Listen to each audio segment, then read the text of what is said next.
This is Linda Moulton Howe's night. She continues this series of reports that are absolutely staggering, Linda. Yes, and I think really, truly, our history is beginning to come into focus, and that Operation Paperclip was the OSS, that's the American Office of Strategic Services.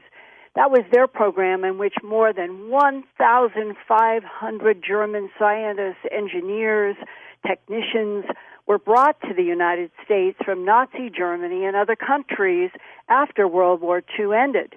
White Sands Proving Ground in southern New Mexico was an assignment for many of them because the United States wanted a rocket program like Germany's, even if it meant dealing with non-humans, because you have to assume that what Bill Tompkins is talking about is when he worked from the 40s on, and he knew it then. So a lot of people knew, even if they were keeping their mouths shut.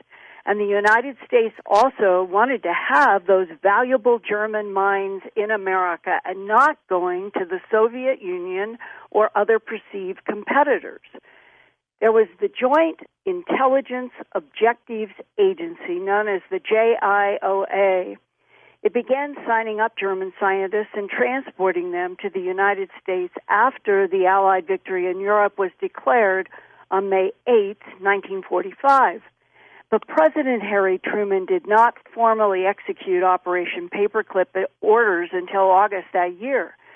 And in his orders, President Truman excluded anyone who had been a member of the Nazi Party and its associations. But that rule would have excluded the brilliant rocket scientists Werner von Braun, Kurt Debus, and Arthur Rudolph. So in spite of Truman's order, the JIOA created false employment and political biographies for those scientists in order to get rid of their Nazi backgrounds. Now, Bill Tompkins was asked to work for Kurt Debus and says the Nazi reptilian and Nordic original takeover plans continued right into the land of the free and home of the brave. As sci-fi as it sounds, Mr. Tompkins says he even saw photographs of Neil Armstrong's landing on the moon where reptilian humanoids were waiting, but no one in the public and media saw that closed-circuit delayed video from NASA. Here, continuing with his own first-hand experiences in Navy engineering, is William Tompkins from San Diego. And Paperclip was initiated by the U.S. government, mostly personnel from here getting into Germany after the war and picking up all of this equipment and bringing it to the United States, and then some of it goes to Russia. But 80% of it had already been removed, so we got the leftovers. Yes, we got von Braun, and hundreds of German scientists were brought here, and they infiltrated your aerospace and your advanced medical system companies. They continued the German mission of getting to the moon with the Apollo vehicle and then planning on going out into the galaxy. Except the reptilians were already there. They already had facilities there. And there were many other extraterrestrial civilizations working on their moon. It's not your moon, and it's not even a moon. Do you know for a fact which one of these extraterrestrials manufactured our moon and put it in position? I don't know. I think that's another one of our questions that we need to give an answer to. It doesn't rotate. It stays there looking at planet Earth. It's a vehicle for control. So when we got to the moon, the astronauts took their cameras and rotated all the way around, 360 degrees, looking out at the rim of the crater. You never saw the enormous vehicles parked above the crater. You also didn't see the reptilians standing on the surface underneath their vehicles, giving the astronauts the finger. Reptilian humanoids Were they literally raising their middle third finger because humans would understand that was F-U? I'm sure that's what it was. Well, did anybody show you a photograph of the reptilians on the moon? What we saw were numbers of vehicles, very, very large. And so, yeah, we got there, but then we got chopped off again.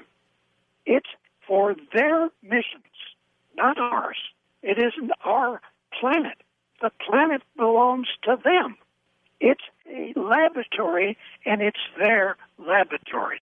But who is the there that owns Earth? You're back to the $64 question again.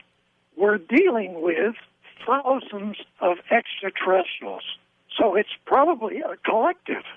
But certainly the Dracos and the Reptilians are part of that control, but it's not specifically their control.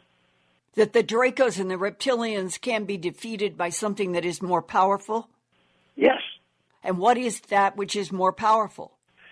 There is the various organizations out in the galaxy. We're talking about many galaxies out there, but we don't accept that they have any kind of control over us. But we do have numerous organizations out there who monitor other stars' planets and other stars' military aggression against other stars. But we have, unfortunately, many other species out there who are operating slave organizations. They benefit for using slavery. Why would the reptilians need humans to do this? Good question. They had found that the human Aryan type were brilliant.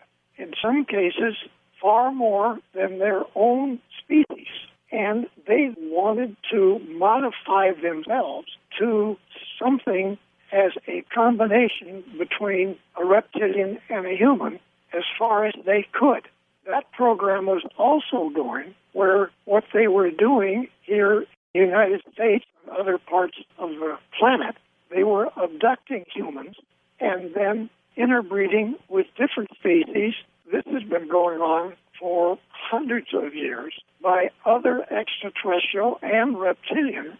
They would then be operating out in the galaxy, taking over stars, planets, and make slaves out of them. And they then would expand the Aryan races out in the galaxy. This was part of the specific space missions using the reptilians' vehicles. So what we're stuck with is that we have possibly 100 different types of humanoid extraterrestrials here. Some of them are nice people and are helping us. Many of them are just like what Hitler dealt with, taking the wrong approach, but working with the reptilian Draco-type extraterrestrials. And taking over is not just to take over planet Earth and make it a slave planet, but going out into the galaxy, other stars, planets, and do the same thing. Slavery. Okay, so we have 100 different types of non-humans coming and going from other solar systems throughout the Milky Way galaxy, maybe even from other galaxies that are interacting with this planet. And we have been living on a concocted planet in which for at least 5,000 years, since the beginning of alleged Mesopotamian Anunnaki, that we have been told that we're alone in the universe, which has been a big lie.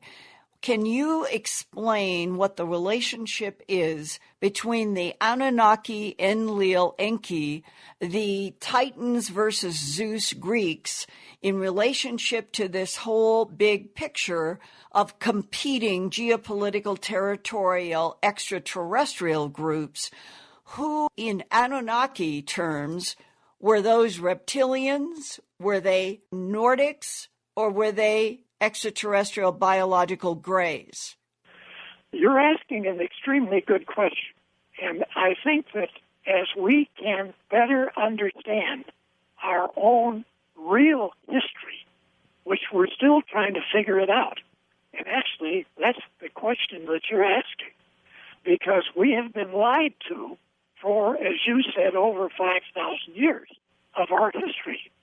So this goes back to where the kings and the queens and the prince and the princess of different countries back then continually had sexual relations with other countries, continually creating more of the Aryan race.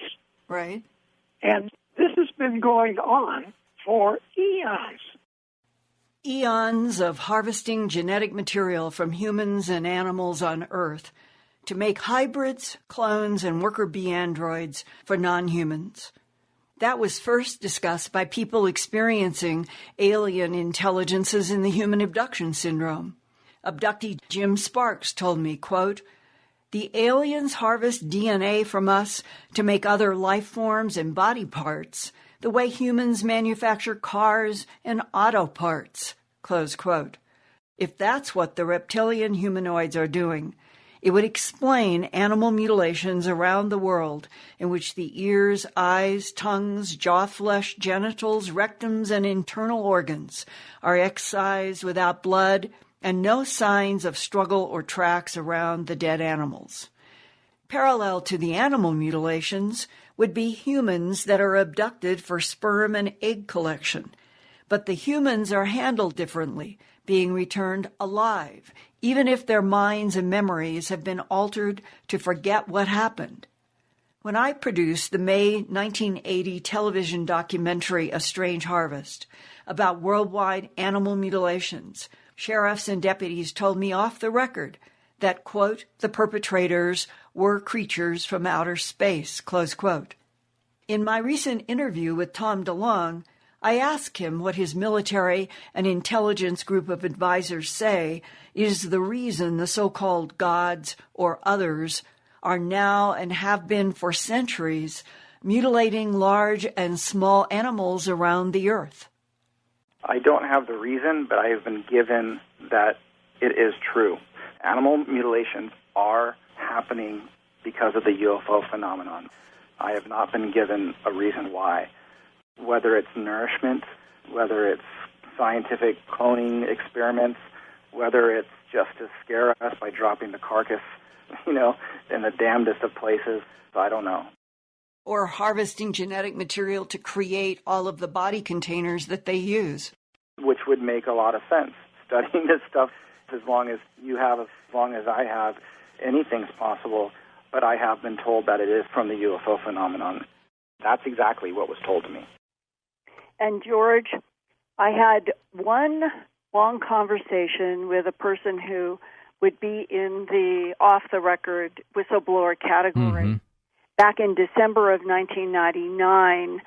And it's amazing when I think about that conversation that stunned me then, how much of it is in these reports that I am sharing tonight coming from, for example, I think that Bill Tompkins is the real deal and is really telling the truth because, as he says, I'm going to be 93 and everybody should have the truth. Well, back in December of 1999, a meeting had been set up with me with a Defense Intelligence Agency analyst who had seen some sections of my third book, Glimpses of Other Realities, Volume 2, and it related to work that he had done for the DIA, and he wanted to ask me questions because they're so compartmentalized. And he said that he knew that there is an Earth secret war between three geopolitical, territorial, non-human intelligences in conflict, which is also what Tom DeLonge is talking about. And the DIA guy said there were Nordics, Reptilians, and the Gray Ebens. He said they fight each other with manipulation of time, minds, and three-dimensional holographic projections. And that was the first time that I heard from a U.S. government insider that he knew about the cloning technology that abductees call the resurrection technology that could create any shape and type of body containers that could then be entered and controlled by enemies or allies, but that you would then need a detection technology to be able to tell which player was in which body. Even then, you might not know for sure the truth about friendly or unfriendly. Now, I remember that my reaction to those words back in December 1999, this was before 9/11, was listening with respect, but I think that for a long time I thought it can't be true. And now it's 2016, and coming from every direction are more and more pieces that are supporting the large picture that he gave me in December 1999. And he said at the time that events were coming, that he and his people in the DIA seemed to have some knowledge that events were going to come in which the world was going to be changed forever. I remember when Philip Corso, in the release of his 1997 book in Roswell, he said that an ET communicated to him telepathically, "A new world is coming if you can take it." Good job, Linda. And, of course, we've got one more report coming up, and this has to do with more of these mutilations. Yeah, it ties directly to a harvest in order to make containers and body parts that people in the abduction syndrome have been talking about for a long time, but I don't think people had the context to listen, and maybe today it's changing. Strange story, isn't it? Well, it's a strange universe. My gosh, so many weird things keep happening. Yet David Jacobs, and you know David, yeah, he thinks that all of this is very nefarious, very evil, very, very bad. What do you think? Oh, not all at all. We do have allies. I'm convinced of that. And if you sat across from some of the people that I have seen who will never be able to go on the record and looked in their eyes and hear them say, look, this is difficult. It's extremely complex. It's very hard. But we do have allies. We've had them all the time. But it's an issue of allies versus unfriendlies, as Lynn Buchanan talked about. There are lots of friendlies, and there are some real unfriendlies, and it depends on the techniques, the power, the technologies that are being used. And I really feel strongly, if we humans all knew all of this, I think we'd be stronger. I think the planet would be stronger. I think we humans could grow up, and that whatever it is that they've been worrying about for 60 years, that the world would panic and collapse, I don't think it would happen. Linda, let's go to this report, which is just as frightening as all the others.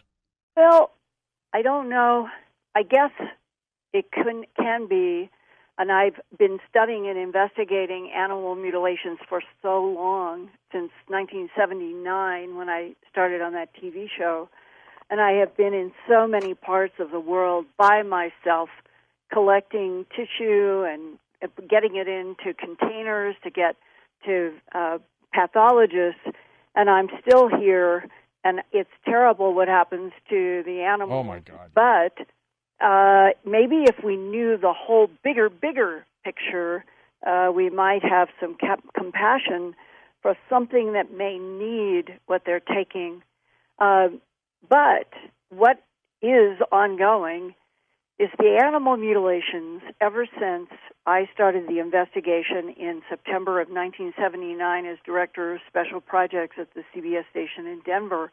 There's not been 1 year that has gone by without my receiving dozens of animal mutilation reports from somewhere in the planet. And on April 24th, just about a month ago, the UK's Daily Mail headline, quote, Croydon cat killers, 150 victims across the country. Murderer thought to have now struck in 4 counties outside London after a string of similar attacks on pets in which dozens of cat corpses have been found since October 2015, with severed heads, close quote. Well, 2 days later, the Washington Post in the United States headlined, quote, "This is the stuff of nightmares. Sadistic cat killer terrorizes London pet owners." Now, the UK's People for Ethical Treatment of Animals Foundation, known as PETA, is offering a £5,000 reward, that's about $7,000 and plus dollars, for information leading to the arrest and conviction of the person responsible for killing and dismembering cats in Croydon and West Norwood in the London region of southeastern England without blood or tracks anywhere. Croydon Police Detective Sergeant Andy Collin is leading the cat mutilation investigation, and he says the mutilations are, quote, one of the most bizarre investigations in his 28-year career. Recently, he told the Croydon Advertiser that the animals have been cut with a, quote, sharp object. It is difficult as the cats are often found at midday, so this is not happening just at night. And then we have to work out when they were last seen. Now a group of independent concerned citizens have banded together since September 2015 in a group called SNARL. Stands for South Norwood Animal Rescue and Liberty. South Norwood is between London and Croydon. The co-owner and director of SNARL is Boudica Rising, and she told me that she and others in her Norwood region realized the mutilations were happening beyond Croydon, but that the police would investigate serial crimes and not animal abuse cases, and other organizations might investigate some cases but not all of them. So there were investigative gaps that SNARL has tried to fill and are now working closely with Scotland Yard that joined the animal mutilation investigation in January. Here now from South Norwood, England, is SNARL Director Boudica Rising. Injuries are very, very similar. So we've now seen probably upwards of 40, and we can tell pretty much immediately without a vet's confirmation whether the body is a road traffic accident victim or whether it's one of the cases. The bodies are always on display, so they're not hidden away. There's never any blood at the scene, and the wounds are very, very clean cuts. So he does a variety of things. For instance, he decapitates. In others, he just takes the tail off. In others, just the head.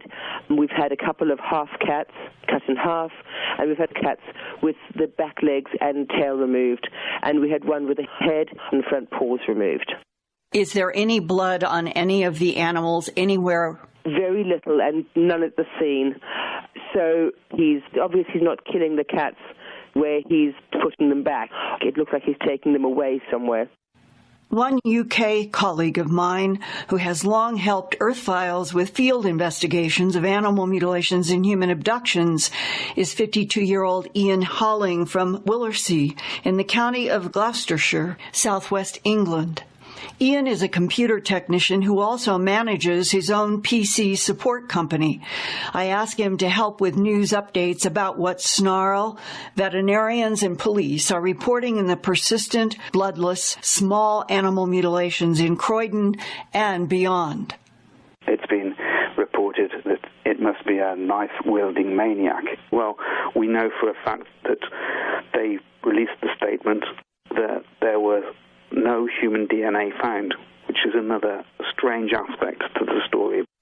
No human DNA. Well, the news from authorities that no human DNA has been confirmed on at least 5 cases they've investigated so far contradicts the hypothesis of a deranged individual, doesn't it? Yes, they've also reported that the cats from the autopsy have been found to have suffered blunt trauma. One of the theories that was going around was that maybe these cats were being deliberately run over. Now, that doesn't really hold water because of the sheer number of cats. When did you last run a cat over?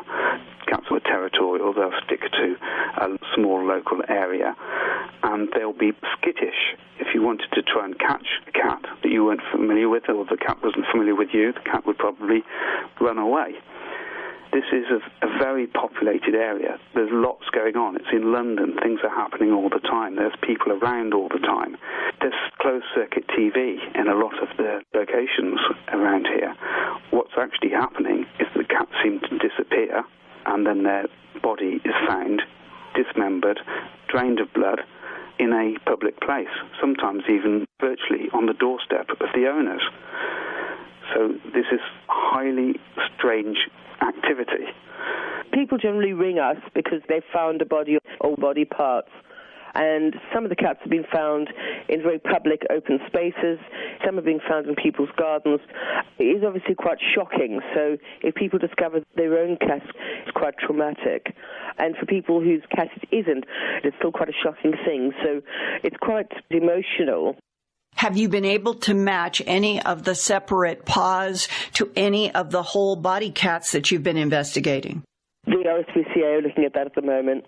Right now you don't have a case of a match? Not that I'm aware of, no. Is it because that you just started doing this, or is it a possibility that the number of paws would indicate that many more mutilations of cats that you have not found in whole bodies? Really hard to tell. We think that the paws we've discovered, for instance, there was a cat killed in Bedfont, and that's Bedfont, which is kind of northwest London, West London, and 2 weeks later, a paw that looked like it could have been hers was found in somebody's front garden, placed next to his vehicle. It hadn't been there the night before. So we think that's a possible match, but we won't know until the necropsies are complete. How many miles between where the body was found and the paw was found? It was just the same road. Like? Within 10 houses. The population of Croydon is some 370,000 people. I find it very difficult to see how one person can be doing all of this. It was only about 4 or 5 months ago that there was a major story with photo of a monitor lizard in the Croydon region that was found also slit in its belly, not one drop of blood anywhere, and a royal python snake was found with its belly cleanly slit, no blood. That is correct. Those animals were found in wooded area. That was to the north of London in St Albans. So that is on the other side of London. This was a mysterious case. Exotic reptiles discovered, dumped, bloodless, with intestines missing. Very strange. Like the MO on the cats, the foxes, the birds, and the rabbits. Yes, and these animals are not native to the UK. One of the things that I did notice about that case was that it was in an area, if we mark it on the map, it falls on a 51.7 degree latitude line, and we do find a lot of high strangeness, particularly animal mutilations and other high strangeness in the UK along this 51.7 latitude mark. Can you give some examples of some other incidents of high strangeness that have occurred right on that latitude? Well, the ones that I'm familiar with are 2 cases of horse mutilations in Wales, one in 2012 and one at the end of last year. They both fall on that line. Also, we had the very famous case in the 1970s of the so-called Welsh Triangle. And coming right the way across the UK in the Cotswolds around Stroud, there's been a lot of high strangeness, including one that we've discussed as well. That was the cat shavings, where cats were disappearing. In these cases, cats were being found with patches of fur missing from their bodies. Where were the shaved animals found? They've been found in Gloucestershire, in the central United Kingdom, a couple of villages in the Stroud district. So not in the Croydon region, much further north, but nevertheless, it's cats. And the very fact that there would be bloodless mutilations in southeastern England, and then that there would be these strange repeated shavings of cats further north, means that there is a phenomena that is going on focused on cats that no one can understand, has explained, and no one has been arrested. Right. Now, with the cats, it's important to note that we've got one case where the cat has been shaved 4 times. It's returned to its owner with patches of fur missing. That's happened 4 times. This is ridiculous. Who would do such a thing? That's where a cluster of these shavings have happened in recent times. There's also another area, Tunbridge Wells, where there have also been shaving incidents. That area would perhaps be between Croydon and Stroud. How could people have the ability to catch a cat, a fox, a rabbit, a bird in the first place without being noticed, and then take it away, mutilate it, return it, place it where it can be found without the person being seen by somebody? Exactly. This is what is so bizarre. By the way, you mentioned the foxes. There is an urban fox population in London. Now, 2 foxes have been found in a mutilated fashion, and they're talking about birds and rabbits as well. So this is amazing. If you looked at a human scenario of a human catching these animals, it doesn't make sense. Don't forget, in this last report for the last weekend, we've had a report of 3 cats found decapitated in South London over the weekend alone. May 7 and 8. Yeah, 3 of them in a 10-mile radius, I believe. That is very unusual that the frequency is so much. Boudica, what is the one town area that you've had the most repeat mutilations? It's hard to tell because I'm not convinced we're hearing about all of them yet. We've got clusters in Croydon, we've got clusters in Frimley, we've got clusters in West London, we've got a cluster in North London.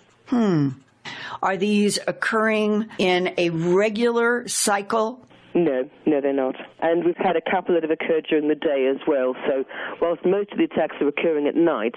What about Scotland Yard? Are you communicating with them? Yeah, we're in almost daily communication with them. We're working very closely with them. Why would Scotland Yard come into the investigation? Because there's a link between animal killings and mutilations and somebody who do the same thing to humans. Do they have an insight? They tend to believe it's one person. No closed-circuit TV images of anything unusual happening in London, which is full of closed-circuit TV. People are coming and going all the time. You're making a very important point about the seeming invisibility of the taking and returning of these animals. That's right, because one would assume if these animals were needed by something, that they would take them and be done with it, dispose of them some other way. But these seem to be just returned for us to find. Why? Is something toying with us? Someone once said, if there is another intelligence that is working alongside or carrying out these things alongside us, putting a lot of fear in a lot of people, what is the agenda of it all? God, that was a great phrase. Yeah, and it makes me remember when I was working with Dr. John Altshuler in Denver. He was a hematologist and pathologist and had his own lab, and we worked together from around 88, 89 until his untimely passing from a bicycle accident later in the 90s. But during that period of time, there have been cycles of cat mutilations all over. And even the New York Times did an article back in 1989 about more than 100 cases in Tustin, California, and Toronto. And they're the same cycles. I have a list of various cities and provinces and places around the world where we'll call it the half-cat or small animal mutilations occur, always without blood and no tracks. And Dr. Altshuler was interested in seeing if we could get one of the half-cats from an animal organization that was in Vancouver, and they were having they'd had like 35 half-cats in a very short period of time. So I called, we got one, transported very quickly. He gets the tissue, gets it under a slide, and there, without question, is cooked hemoglobin, cooked collagen, He called me up, had me come look at the slides, and it showed that in that the heating of the collagen and heating of the hemoglobin, heat had been applied. But just like the puzzle in the large animals, cattle and horses and dogs and sheep and goats and so forth, when he looked under a microscope at those excisions, he could never find carbon residue, which looks like black grains of pepper. And the same thing applied to the half cat from Vancouver. And I've never forgotten it either, because the front half of the cat was there, and you feel like, is this being done deliberately to taunt, to frighten, as you were raising that question? Or is there something going on with this alien presence that in it and of itself is used to harvesting from this planet? If what we heard in the previous 3.5 hours is beginning to point in the right direction of how big and complex the puzzle history of Earth is in relationship to all kinds of other intelligences, what we perceive as being something horrific, an animal mutilation, might be just par for the course going to a supermarket for them. That is part of what I think that when a rancher said to me, look, if we've got extraterrestrials mutilating my expensive Angus, I don't mind if we can do a trade and they can give me something I can barter for on this planet where we use money.